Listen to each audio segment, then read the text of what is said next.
Desde el año 85 al 2005, la renta petrolera ha sido 4.500 millones de dólares.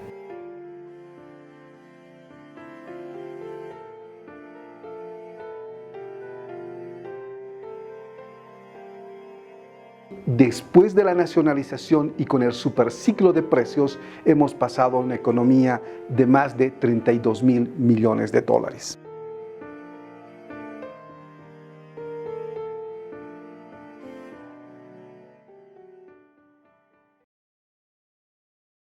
Nacionalizan los recursos naturales hidrocarburíferos del país. El Estado recupera la propiedad, la posesión y el control total y absoluto de estos recursos. Las empresas petroleras que actualmente realizan actividades de producción de gas y petróleo en el territorio nacional están obligadas a entregar la propiedad a yacimientos petrolíferos fiscales bolivianos, toda la producción de hidrocarburos. Yacimientos petrolíferos fiscales bolivianos, a nombre y en representación del Estado, en ejercicio pleno de la propiedad de todos los hidrocarburos producidos en el país, asume su comercialización, definiendo las condiciones, volúmenes y precios, tanto para el mercado interno como para la exportación y la industrialización. De los hidrocarburos, el principal recurso natural de Bolivia, panacea de la economía nacional y base de cierta estabilidad política y social en el país. En otras palabras, la clave para entender el emblemático vivir bien. Aquel 1 de mayo, Día del Trabajador, Evo Morales, a tiempo de cumplir 100 días al frente del gobierno, necesitaba signos visibles y potentes de cara al país y a la comunidad internacional que trascendieran lo simbólico, para mostrar de este modo una hoja de ruta clara de aquello que iba a ser su gestión, abrazando la bandera del progresismo latinoamericano, matizado de nacionalismo boliviano. Para esto, Morales escogió el Pozo San Alberto, en Caraparí, en el Chaco tarijeño, departamento con el 90% del petróleo y gas del país, operado por Repsol YPF. A partir de ello, las empresas extranjeras que querían continuar operando en Bolivia, entre ellas Repsol YPF, se vieron obligadas a entregar su producción a yacimientos petrolíferos fiscales bolivianos, suscribiendo entonces nuevos contratos en un plazo de 180 días. De ese modo, los contratos en vigor eran considerados nulos al no haber sido ratificados por el Congreso de la República. Aquellos contratos de riesgo compartido, joint ventures, suscritos entre el Estado y las multinacionales petroleras durante el primer gobierno de Gonzalo Sánchez de Losada, otorgaban la propiedad de los hidrocarburos en boca de pozo a estas empresas. Asimismo, la promulgación de la Ley de Capitalización de marzo de 1994, es decir, la entrega a capitales privados de empresas públicas sin vender los activos del Estado, supuso entonces una estocada institucional para yacimientos que tuvo que ser refundada también ese 1 de mayo de 2006. De hecho, YPFB asumió la explotación, producción y comercialización de hidrocarburos.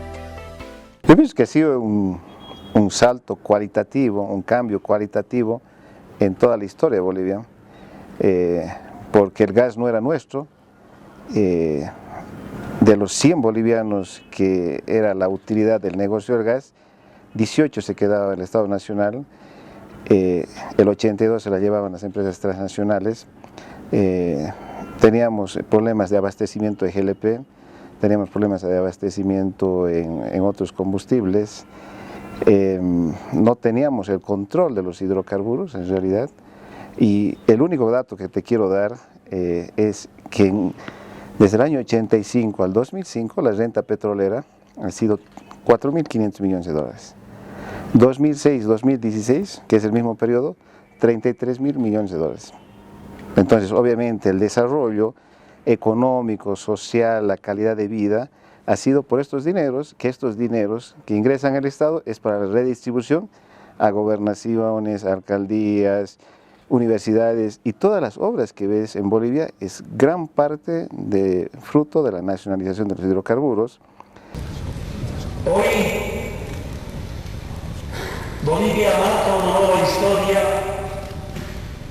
en ese proceso de recuperación de los recursos naturales, como también de algunas empresas del Estado subastadas, privatizadas, vendidas a las empresas extranjeras. Y quiero anunciar hoy, después de largas negociaciones, que las refinerías de Cochabamba y Santa Cruz vuelven a manos del Estado boliviano. El decreto de nacionalización no ha significado el boom de ingresos que el gobierno dice hemos tenido y gozado estos últimos 11 años. Los ingresos ya estaban establecidos en la ley de hidrocarburos. El 32% del IDH, que es el mayor recurso que genera la renta petrolera, ya estaba contemplado en la ley de hidrocarburos. Es gas para todos. En 2005 había 44.000 familias que tenían redes de gas. Y hoy tenemos 710.000 familias. Es decir, más de 3.5 millones de personas que tienen redes de gas. ¿Cuánto le ha valido? Absolutamente nada. Y bueno, el precio hoy que se paga mensual es 10, 15 bolivianos. O sea, se ha dado un fuerte impulso a la conversión vehicular y se ha dado un fuerte impulso al gas domiciliario. O sea, se ha hecho que este recurso del que dispone, diríamos, abundantemente todavía en el país, ha podido ser difundido en su consumo a vastas a capas de la población nacional. El Decreto Supremo 28701 dice lo siguiente: se traspasa el 51% de las acciones de las multinacionales energéticas. Las petroleras recibirán el 18% de las utilidades. El 82% restante es para el Estado boliviano. Estas medidas generaron un año después, en 2007, 250 millones de dólares de ingreso para el Estado boliviano. El país recuperó una reserva importantísima de recursos que significó inmediatamente la posibilidad de contar con un importante excedente interno. Y creo que esto es clave porque hay un proceso de capitalización del Estado muy poderosa, muy fuerte, a partir de la nacionalización del gas de mayo del 2006 y que tuvo continuidad con otras nacionalizaciones, recuperaciones, pero centralmente el gas, por esta su importancia estratégica, por sus precios y por la demanda imprescindible para el desarrollo brasileño y argentino. Gran,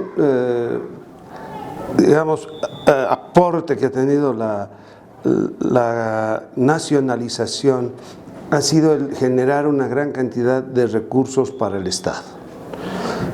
Una cantidad de recursos que tranquilamente deben superar los 50.000 millones de dólares en todo el tiempo, que han ido al Estado y que de otra manera hubieran ido a las empresas transnacionales. Ahora, si bien este es el aspecto central, lo que no se logró comparar, y esto supondría un estudio mucho más profundo, es que si en el momento de que se da la nacionalización, las empresas que estaban operando en ese momento internacionales hubieran continuado dando el government take en el momento que ya se hizo el gran aumento de la exportación, posiblemente las condiciones no serían tan negativas para el gobierno, sino es posible que por ahí al cabo de cierto periodo se hubieran igualado el government take, ¿no?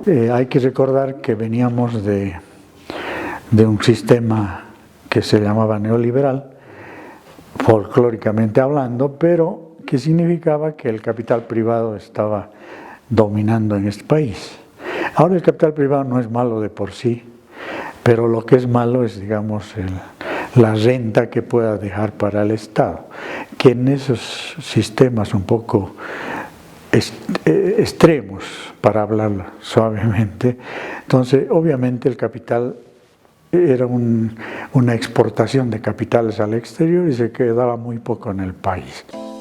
Entendida como una medida fundamentalmente patriótica desde el gobierno del Movimiento al Socialismo y piedra angular de su campaña electoral, la nacionalización se convirtió en una política de Estado al figurar en la Constitución, que tomó el testigo del referéndum del gas y de la Ley de Hidrocarburos de mayo de 2005. En el referéndum de hidrocarburos que le consulta al pueblo, 1, si quiere cambiar la ley de Sánchez de Lozada. 2, si quiere recuperar, esto es una forma de nacionalización inequívoca, la propiedad de los hidrocarburos en boca de pozo desde el momento en que salen a la superficie para el Estado boliviano. 3, si quiere refundar yacimientos petrolíferos fiscales bolivianos que había sido convertida en una empresa residual porque se le había entregado en concesión todo el manejo del gas y del petróleo a las empresas transnacionales. Y 4, si quiere incrementar los impuestos a por lo menos un 50% del total de los impuestos que tenían que pagarse comparados con el 25-27% que pagaban las transnacionales antes. La Ley de Hidrocarburos de 2005 establece que una participación estatal del 50% en la renta de los hidrocarburos es necesaria. Se obliga a una renegociación de los contratos con las petroleras. Se crean los mecanismos legales y técnicos para la refundación de yacimientos. Queda claro que en ningún momento la recuperación de los recursos naturales por la vía de la nacionalización de los hidrocarburos fue una confiscación, ni tuvo entonces el impacto que procesos similares tuvieron en la historia del siglo XX. El trauma generacional de la Guerra del Chaco, verdadero tablero de ajedrez energético entre la Standard Oil y la Royal Dutch Shell, generó cierto lógico recelo hacia las multinacionales petroleras. El 7 de junio de 1936, el presidente David Toro decretó el fin de las concesiones petrolíferas anteriores a la ley de 1921 y el 24 de octubre promulgó una controvertida ley que curiosamente dejaba al margen al Standard Oil. Meses después, Toro amplió la medida por medio de un decreto que revertía concesiones y bienes extranjeros al Estado, y el 21 de diciembre de ese mismo año se creaba Yacimientos Petrolíferos Fiscales Bolivianos. Lo interesante de la nacionalización de la Standard Oil que realiza el presidente David Toro en marzo de 1937 es que es la primera estatización de la historia de América Latina. No tiene la repercusión porque la Standard Oil en términos proporcionales tenía una migaja en Bolivia, pero el hecho objetivo es que es el primer gobierno de América Latina que lleva a cabo una acción que después se volvería famosa con la decisión de Lázaro Cárdenas en el caso mexicano. Que el gobierno llamado del socialismo militar del general Toro, del coronel Germán Buch, llevó adelante esta acción de recuperar y quitar estas reservas al Standard Oil, que fue una de las impulsoras de la guerra. Las ventajas de las anteriores nacionalizaciones radica, por ejemplo, en la primera, la de Toro, en la creación de YPFB, en el inicio de una industria petrolera nacional, la formación de YPFB, la formación de técnicos calificados, la adquisición y transferencia de un know-how propio en favor de YPFB y el inicio de la industria petrolera en el país. El principal problema de la estatal petrolera fue desde su inicio su capacidad de producción. Por ejemplo, en la década comprendida entre 1940 y 1950 se produjeron 2.500 barriles diarios. Fue la Revolución Nacional de 1952 la que cambió este panorama, impulsando la industria. Hacia la década del 60, la producción subió notablemente a 10.000 barriles al día y 20 millones de pies cúbicos de gas natural. Claro que en medio de esta bonanza productiva, el Código de Petróleo de 1955 facilitó la acción de inversionistas extranjeros con un impuesto de utilidades del 30% y regalías departamentales en el orden del 11%. No es extraño, por lo tanto, que al menos 14 petroleras extranjeras invirtieran en 14 millones de hectáreas de suelo boliviano. La polémica estaba servida porque existía la sensación de que la guerra del Chaco, por un lado, y la nacionalización del presidente Toro no habían servido para nada. A todo esto, los gobiernos militares de las décadas del 60 y 70 se sostuvieron sobre la exportación de materias primas, entre ellas el gas. Los precios en el mercado internacional eran muy convenientes, $4 por millar de pies cúbicos, pero no tanto la errática política energética. Fue el presidente Alfredo Obando Candia, amparado en el nacionalismo, quien trató de recuperar los recursos naturales. Y el general Obando, en ese momento un gobierno nacionalista, llevó adelante e impulsó la nacionalización y tuvo en Marcelo Quiroga Santa Cruz a su ministro de Energía y Minas, que fue el que llevó adelante de manera intelectual, después de estudios muy profundos sobre el tema, para recuperar este recurso. Las dos nacionalizaciones del petróleo y del gas que se produjeron antes en Bolivia fueron una acción muy específica. La caducidad de todos los contratos que ataban a Bolivia con las transnacionales, en este caso Standard Oil en 1937 y Gulf Oil Company en 1969, la expulsión física de la Standard y de la Gulf, la apropiación de todos los bienes que tenían ambas compañías, tanto de infraestructura de edificios como sobre todo de infraestructura de pozos petrolíferos y equipos técnicos petroleros, que determinaban que toda esa propiedad pasaba a manos del Estado boliviano. Nada de eso ocurrió en la acción del año 2006. El de Obando fue posiblemente el que más impacto generó, ¿no es cierto? De alguna manera yo creo que a partir de ese momento yacimientos petroleros fiscales bolivianos toman una mayor presencia realmente en la participación del desarrollo del sector hidrocarburífero en Bolivia, ¿cierto? Pero indudablemente, y eso digamos de alguna manera es un tema muy claro. Yo por principio no tengo ni a favor del sector privado ni a favor del sector público, en la medida en que realmente el sector, en este caso un sector importante para una economía como la boliviana, realmente se generen condiciones de que ese sector sea sostenible en el tiempo. Gracias a esta medida el país ganó $1.000 millones. Se produjeron 40.000 barriles al día. La producción de gas subió a 75 millones de pies cúbicos al día.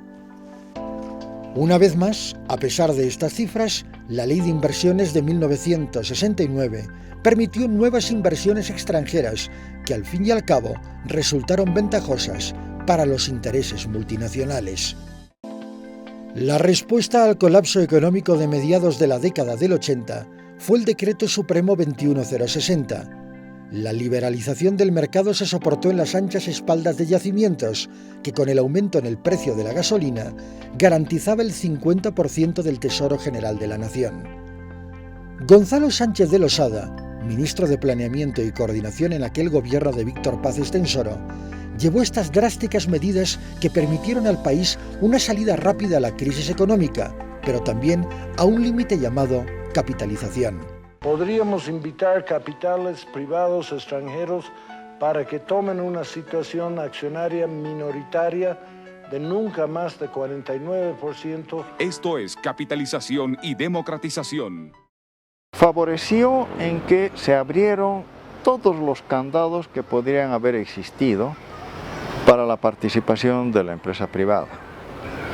Eso hizo que entraran empresas que finalmente descubrieran las grandes reservas de las que hasta la fecha o hasta hace poco tiempo ha tenido el país. Se benefició también con la apertura de un nuevo mercado, que fue el mercado al Brasil, que no lo hizo la capitalización, fue un proceso de larga maduración también.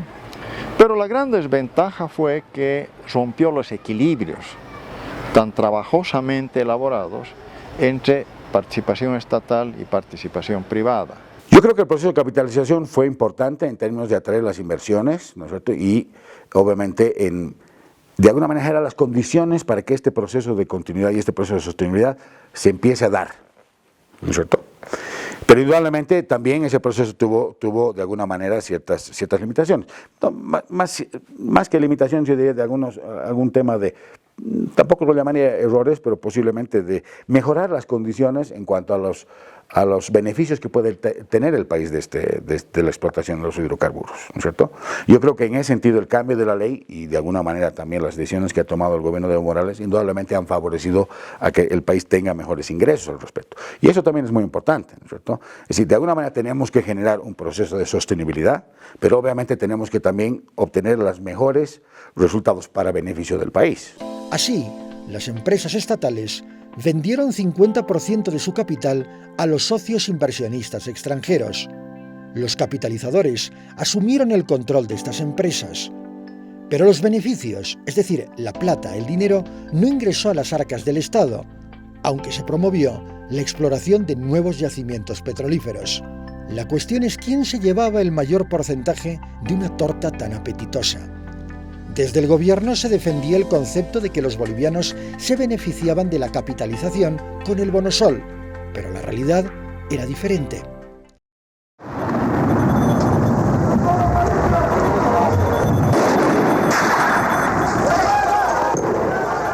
Están viniendo con balas los policías, armas de fuego están manejando, ya no miran a quién, así que como si fuera una guerra nos están baleando, nos están disparando aquí. El Honorable Congreso Nacional resuelve aceptar la renuncia a la presidencia constitucional de la República presentada por el ciudadano Gonzalo Sánchez de Lozada. Los colegas congresales estén de acuerdo si van a levantar la mano. Informe, senador secretario. Existe mayoría, presidente. Aprobada la resolución.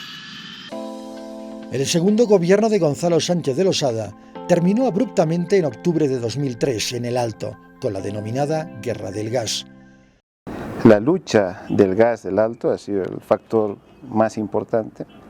Después Evo, cuando era diputado, agarra parte de lo que es el 50%, que es 18 regalías, 32 IDH, que en realidad firma Ormando Vaca 10, pero ha sido una propuesta de Evo. Y bueno, tenía la concepción siempre Evo de que el gas sea para los bolivianos y que tengamos mayores ingresos. El hito para todo este proceso ha sido la guerra del gas, ¿no? Sin guerra del gas no hubieran habido muchas leyes que se dieron y posiblemente el proceso de nacionalización no se hubiera dado. Ahora, la ley contribuyó enormemente, la ley que la aprobó Vaca 10, pues creo que ha sido fundamental. 2 años después, el referéndum del gas y la consiguiente ley de hidrocarburos sentaron las bases de un proceso nacionalizador consolidado por el gobierno de Evo Morales. Las ideas hoy son libres y deben correr libremente en un referéndum que hemos peleado durante tantos años y que el 18 de julio será tuyo y mío y de Bolivia. El gas está en tus manos. Es interesante hacer una precisión que explique por qué no promulgué la ley de hidrocarburos en mayo del año 2017, promulgación que hizo el presidente del Congreso entonces, el presidente del Senado, Ormando Vaca 10. La razón política. Y yo estaba bajo fuerte presión por sectores radicales de las regiones, particularmente Santa Cruz, y bajo presión de los grupos radicales, el propio presidente Morales, Felipe Quispe, la Central Obrera Boliviana, la FEJUVE del Alto, que planteaban una nacionalización radical.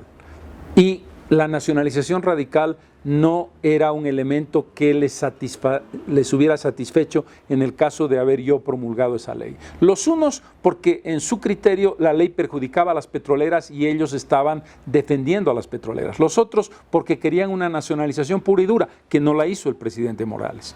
Por razones políticas, cualquier cosa que yo hiciera, si vetaba la ley, me caía un sector. Si promulgaba la ley me caía otro sector en un momento de extrema debilidad política y de falta de fuerza política para resistir el embate. La razón técnica. Habían criterios fundamentales que creo que son y parte del problema. No comparto la forma de distribución del IDH. Yo creo que el IDH es un concepto que debió ser complementario a las regalías y por lo tanto beneficiar proporcionalmente más a los departamentos no productores que a los departamentos productores. Pero como había una presión de intereses, esto no ocurrió. La ley de hidrocarburos de alguna manera es el resultado un poco de lo que se decidió en la consulta, ¿no es cierto? Y creo que era una ley importante porque era un cambio importante. Es decir, la capitalización trajo y generó condiciones para atraer la inversión, ¿no es cierto?, pero no estableció las condiciones para que el país obtuviera los mejores beneficios. Creo que a partir de la nueva ley de hidrocarburos sí se generan condiciones para que el país obtenga los mejores beneficios, ¿no es cierto? Y eso es muy importante. Yo creo que el tema de generar condiciones para la sostenibilidad de la actividad hidrocarburífera, en general de actividad de explotación de materias primas, puede ser minería o hidrocarburos, eso es muy importante, pero a su vez, obviamente, el que el país pueda obtener las mejores condiciones en su beneficio también es muy importante. El concepto de socios en vez de patrones se tradujo en un detalle significativo, a saber, las transnacionales que renegociaron sus contratos se quedaron a cargo de los campos hasta que Yacimientos adquirió la capacidad plena para operar los pozos. Hoy, YPFB lleva las riendas de todas aquellas empresas que le pertenecían antes de la capitalización. Y era una empresa residual, eso era lo que era Yacimientos. Era una empresa con 500 personas que no tenía voz ni voto, y no tenías ni la posibilidad de saber la producción, por decir un ejemplo, de una planta de Sábalo y San Alberto. Es decir, no podía entrar el fiscal boliviano de producción a saber cuál es la producción real del campo San Alberto, siendo un boliviano y siendo un fiscal que le atribuye las normas. Hoy, YPFB es una empresa con 5.000 trabajadores, que está en toda la cadena de los hidrocarburos, está en el upstream, en el downstream. Hoy estamos en la industrialización. De hecho, participa en las utilidades de las empresas operadoras, administra la exportación de gas natural a Argentina y Brasil, cuenta con mercados asegurados y realiza labores de exploración y explotación de nuevas reservas. Los proyectos de industrialización de hidrocarburos se constituyen en un gran desafío en materia de política energética. Antes Bolivia, no estaba en el mapa hidrocarburífero del mundo antes de la nacionalización. Bolivia no existía. Hoy he sido testigo de que me inviten a los foros más importantes del mundo y a exponer la política hidrocarburífera boliviana. Los primeros minutos del domingo, el gobierno consolidó el decreto supremo de nacionalización de los hidrocarburos del 1 de mayo. Una vez más, el auditorium del Palacio de Comunicaciones fue testigo de la firma de 8 nuevos contratos con las compañías petroleras. Una a una suscribieron el contrato Pluspetrol, Matpetrol, BG, Repsol, Andina, Chaco, Petrobras Energía y Petrobras Bolivia.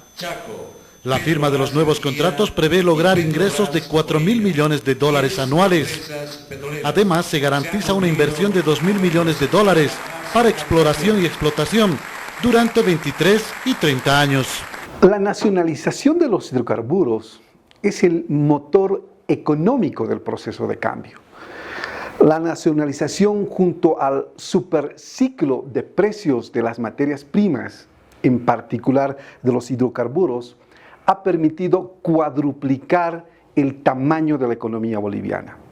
Estamos hablando que antes del 2006 teníamos una economía de cerca de $8.000 millones y después de la nacionalización y con el superciclo de precios hemos pasado a una economía de más de $32.000 millones.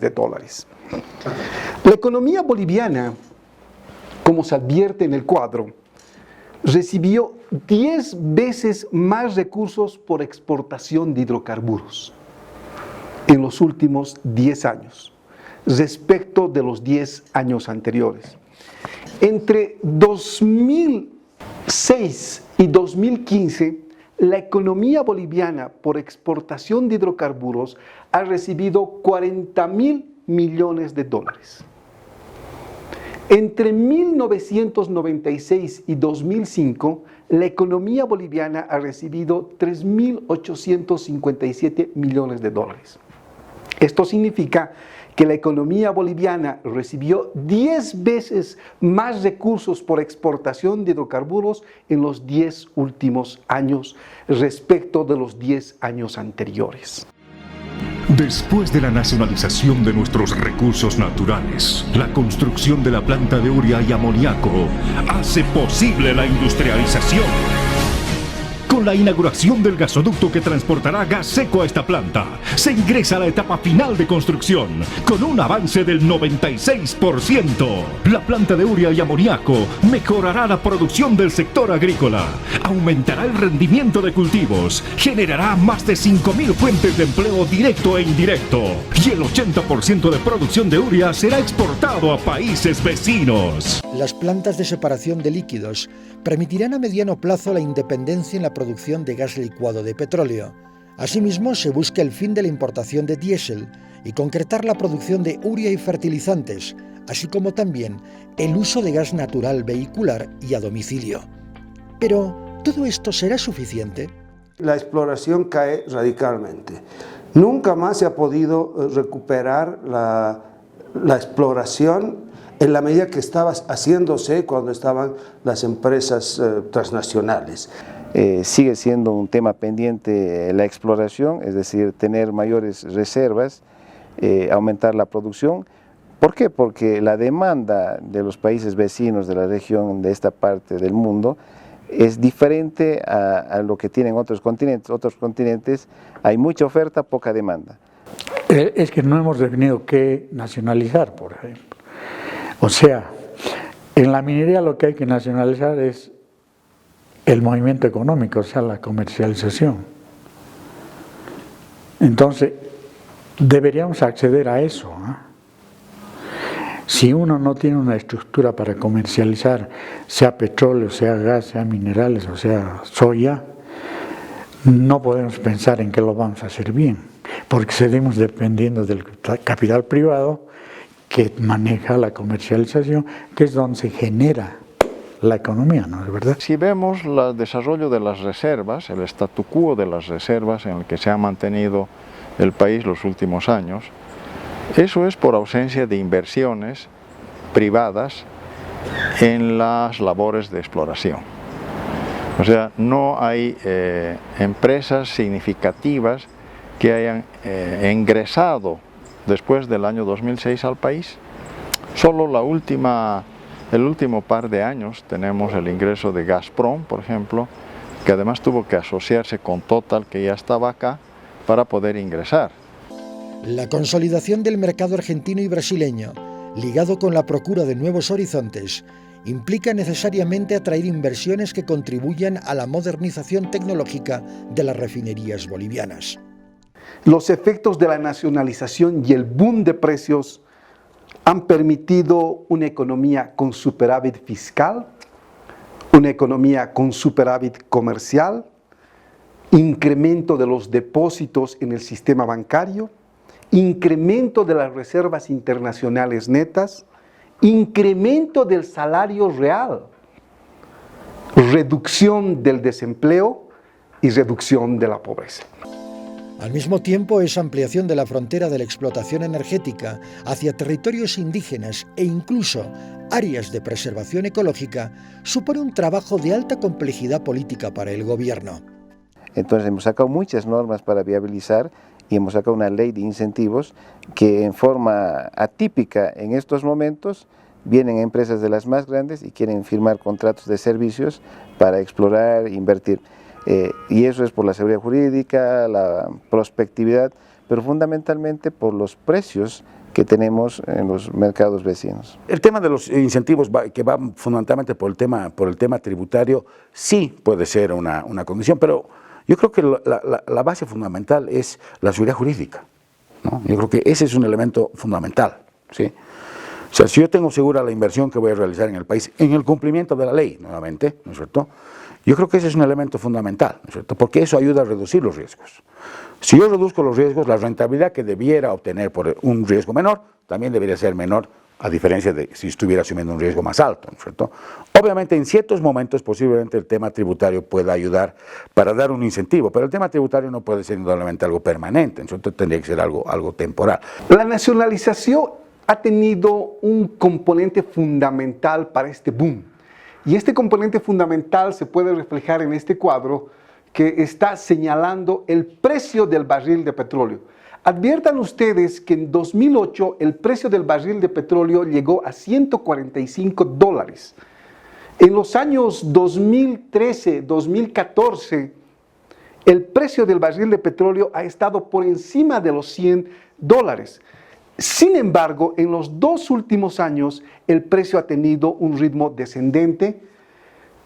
El 2016 para septiembre estaba en $39, actualmente está en $52 el precio del barril del petróleo.